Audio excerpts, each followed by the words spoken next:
Okay, let's give you guys some more practice. So come up with the parametric equations to describe the motion of this particle traveling from 4 all the way to 2 in this direction. Okay, and it is a theta that's going to keep track of everything. It is the theta, it is the angle that's going to keep track of everything. It is this angle here that's going to keep track of everything. So come up with the parametric equations and also state the parametric interval. Really, you might have to really stare at this for a long time before the answer comes to you. But really stare at it, because once you know the answer, it's really simple. But it is the first steps that's very difficult to come up with. Well, anyways, stare at it, press pause, and have a go. Okay, so to do this, the secret in doing this is to label this length here as x. So once you know two things about a right angle triangle, x and theta, then you can work out y. But you're working with this triangle here. But then you need to tie up this small triangle with a big triangle, because you need to tie the two together. That way, then you can keep track of this part, the location of this particle. Well, the way you tie up the small triangle with the big triangle is the way you tie it out. The way you tie up the two would be to keep track of the y.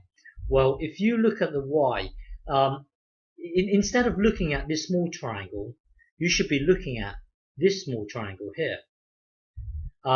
You see, once you know y, then the way to tie up the two is that the ratio of this small triangle here, the ratio of this height, which is y, and then divided by this being 4 minus this length here, which we called x.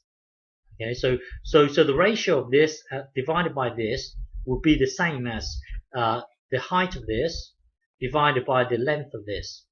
So it is this ratio that's going to tie up that's going to tie up the small triangle with the big triangle, and it is you tying up the two that allows you to keep track of this particle. Well, let me just guide you through it. So we're going to call this length here x. We're going to call it x. So if this length here is x, then we can say that tan the angle equals y equals the height over x, and then that way we can rearrange it to make y the subject. And then hang on. So once you've got that, then hang on. So once you've got that, then realize that the ratio of this, which is y divided by this thing here, which will be 4 minus x, is the same as 2 over this length here, 4. Because okay, so that will then take us to this, and then times both sides by hang on. Once you're here, going back to here, we said y equals this thing, so we can put this into the y here, so that will then take us to here. And now tied up everything. So that will then give us this. Tied up everything, and it will give you x in terms of theta. Okay, and then use the same technique for y. So we started out by saying this length here. Let this length here be x. So once this length here is x, then you can make this statement. You can say that tan the angle will be y over x. But earlier we made y to be the subject, but because we want to write y in terms of theta, we should make x to be the subject, and then make x to be the subject. You see y later, and then this here you realize that the ratio, the height, you realize that the ratio of the height and the width here, that's the width here, is the same as the height here, which is 2 over 4. So now that we can put this x into here to eliminate the x, and then later on that will give us y in terms of theta. Okay, so now put this into the x here. That will then give you this ugly thing, and then we'll tidy this up, merge the two together. That will then give you this, and then visualize this as this divided by a fraction. Let's say a over b.